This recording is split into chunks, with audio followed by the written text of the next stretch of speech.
Où est Fanchon, où est Grégoire? Ma voix se casse en les nommant.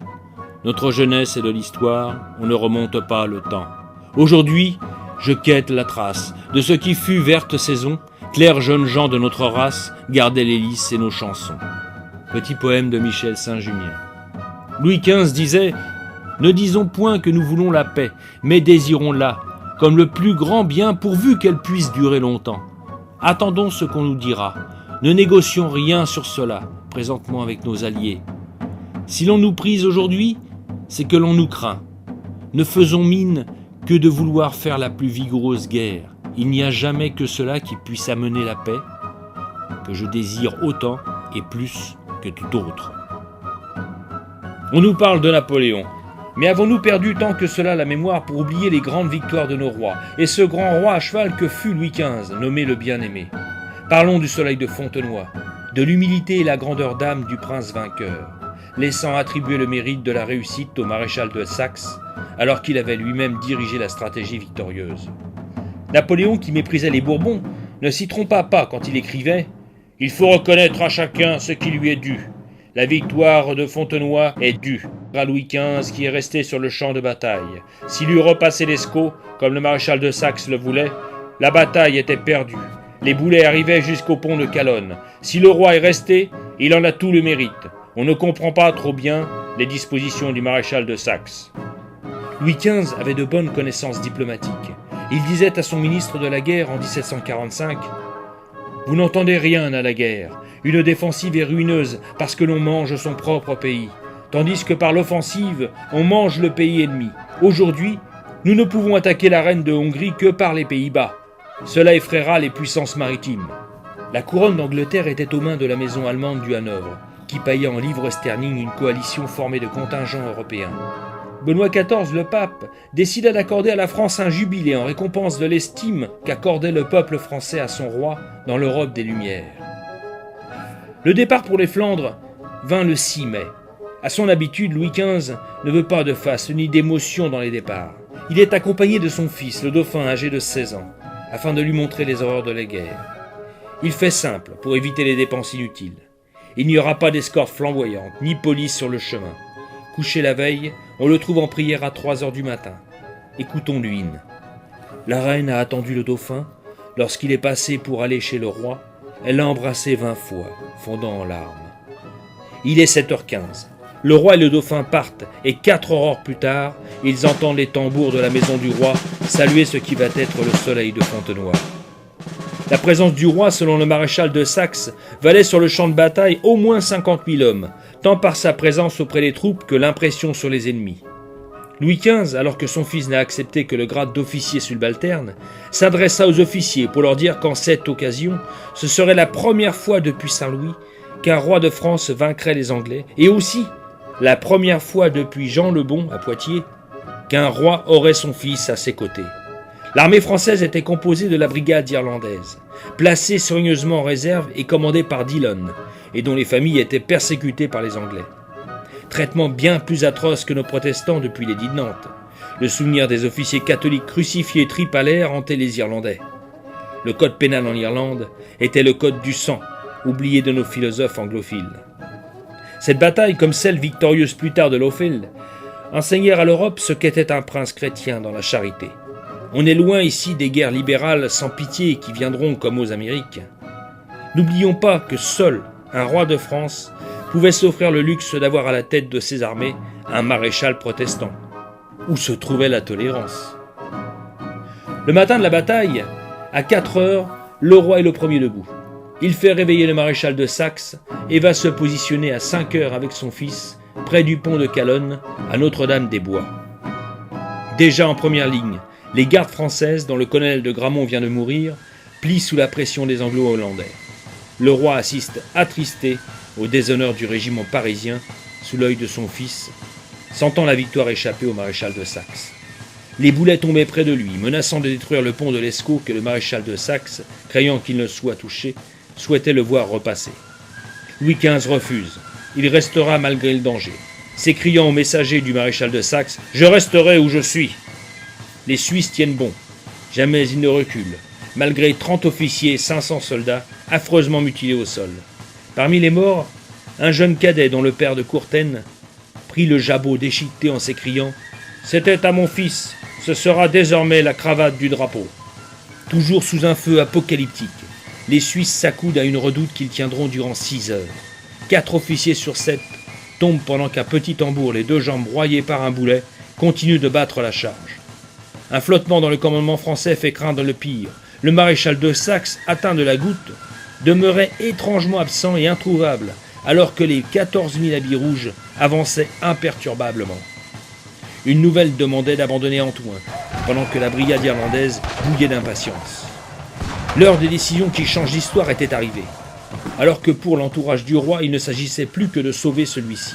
Louis XV prend la situation en main. Les officiers d'état-major, qui habituellement restent en retrait, costumes étincelants aux jabots et dentelles blanches, foncent l'épée à la main, suent à l'ennemi, véritable folie face aux Anglais de Cumberland et des Hollandais de Waldeck. Louis XV décida que le village de Fontenoy servirait de pivot et fait positionner les 4 derniers canons face aux Anglais. Écoutons le dauphin. Le roi ne put jamais faire revenir au combat les fuyards.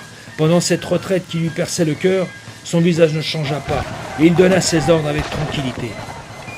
Le roi consulta sans protocole Richelieu et Biron. Le duc de Richelieu s'adressait au roi, l'épée dégainée à la main.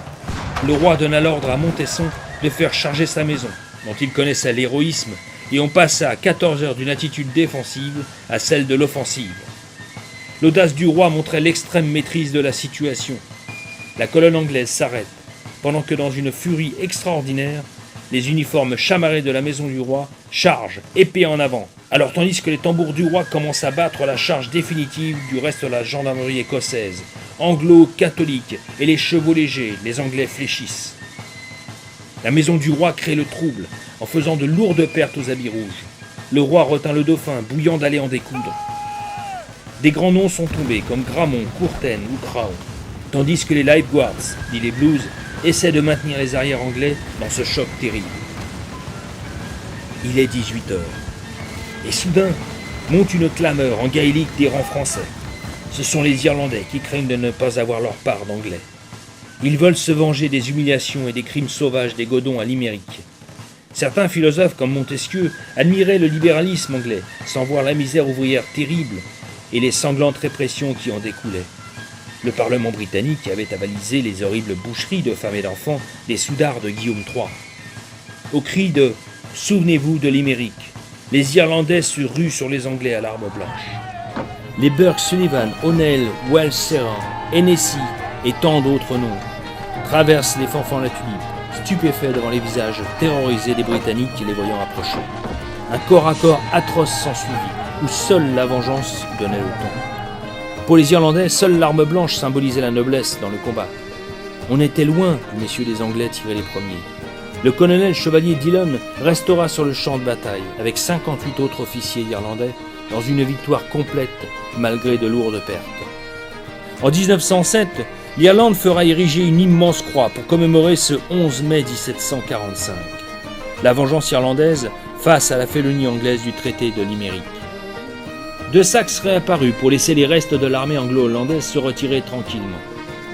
Les soldats français jetèrent leurs tricornes en l'air, en lançant le cri de ralliement « Vive le roi !» Tandis que le roi, tourné vers son fils, dit « Voyez ce qu'il en coûte à un bon cœur de remporter des victoires. Le sang de nos ennemis est toujours le sang des hommes.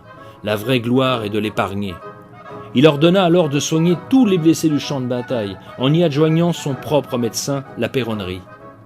Qu'ils soient anglais, essois, hanovriens, hollandais, français, tous doivent être soignés avec la même sollicitude.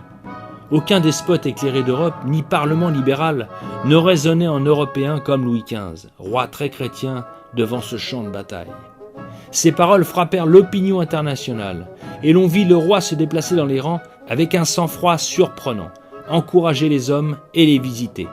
On ouvrit les hôpitaux de Douai, Valenciennes, Lille et Cambrai. On fit le siège de Tournai et la ville se rendit le 20 juin.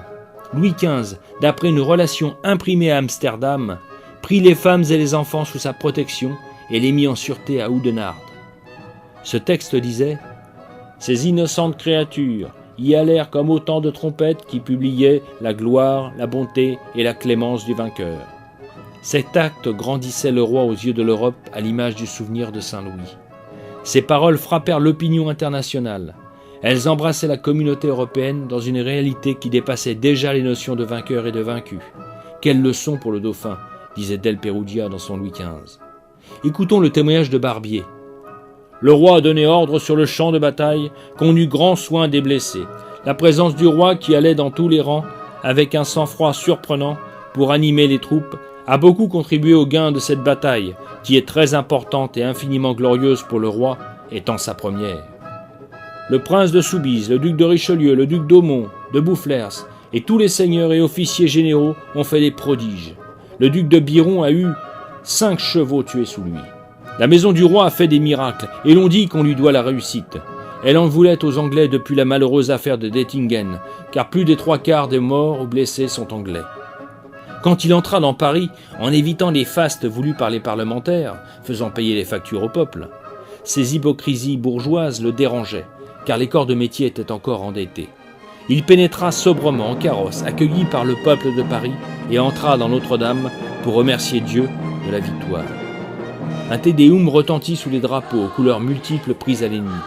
Nous ne pouvons décrire ici la liesse populaire qui l'accueillit à la sortie de la messe avec les dames des Halles, car aucun écrit ne peut représenter l'atmosphère et la joie populaire ressentie des Halles avec leur roi.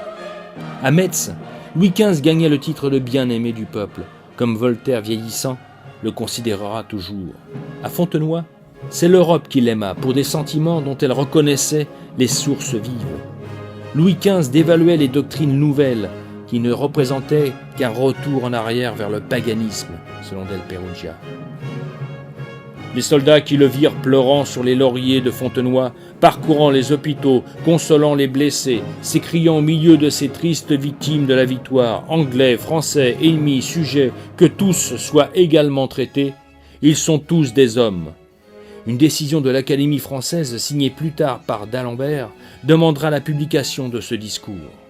Les victoires s'égrèneront, comme Bruges, Gand ou Denard, de Termonde, Ostende. Nous sommes loin des guerres d'enfer et massacres en masse des populations civiles que nos sociétés dites évoluées et démocratiques sont capables d'infliger. Il serait long d'énumérer les multiples invasions du territoire depuis que les rois s'en sont allés, mais dans la vieille église, au bord de la plaine ondulant de Sedan à Waterloo, se cache aujourd'hui encore le monument que Louis XV a voulu y laisser. Une statue de la Vierge tenant son fils porteur du globe terrestre. Sur le socle brille l'inscription dorée « Don du roi Louis XV ». Louis XV vivait alors sans faste ni dépense en rapport à certains qui l'entouraient. Certes, il y eut des mauvais et des moins bons, mais au-delà des abus et vices qui touchent la faible nature humaine, regardons l'œuvre générale qu'ils ont laissée. À l'heure des scandales incessants qui nous rongent, d'un système que plus rien d'humain ne touche, des catastrophes et misères connues et à venir, n'est-il pas souhaitable de retrouver dans une famille liée à notre peuple, par l'histoire commune, le soin de conduire notre destinée? Souhaitons alors être guidés par un grand homme, comme le furent nos Capétiens, et non comme les voleurs d'une république qui, devant les dangers, fuient vers l'étranger. Comprenez combien la Révolution et la République vous ont menti. Le règne de l'usure et de l'argent dirige la République aux ordres du nouvel ordre mondial. Aucun régime n'est idéal. La leçon de Louis XV fut ce jour celle des grands chefs d'État. Il ne tient qu'à vous de le découvrir en cherchant au fond de vous-même ce qui fit de vos ancêtres des hommes qui jetaient leurs tricornes dans les airs en s'époumonnant du vive le roi, traversant les siècles. Car comme disait Marcel Julien, peuple et roi sont de droit divin. Libérez-vous et brisez vos chaînes. Vous comprendrez alors que seul un roi ouvre la voie de l'humanisme. Pour terminer, prenons cette citation d'Anatole France. « Voyez, je suis vieille, mais je suis belle. Mes enfants pieux ont brodé sur ma robe des tours, des clochers, des pignons dentelés et des beffrois. Ils passent, mais je reste. Je suis leur mémoire. Regardez cette fontaine, cet hôpital, ce marché que les pères ont légué à leurs fils. Travaillez pour vos enfants, comme vos aïeux ont travaillé pour vous. Chacune de mes pierres vous apporte un bienfait et vous enseigne un devoir. Notre jour viendra.